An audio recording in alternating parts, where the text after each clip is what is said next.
أعوذ بالله من الشيطان الرجيم بسم الله الرحمن الرحيم نبی کریم صلی اللہ علیہ وسلم کا ارشاد پاک ہے کہ تمام اعمال کا دار و مدار نیت پر ہے۔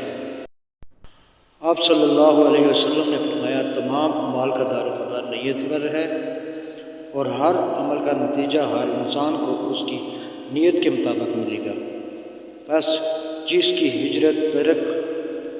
وطن دولت دنیا حاصل کرنے کے لیے ہو یا کسی عورت سے شادی کے غرض سے ہو، بس اس کی ہجرت ان ہی چیزوں کے لیے ہوگی جن کے حاصل کرنے کی نیت سے اس نے ہجرت کی۔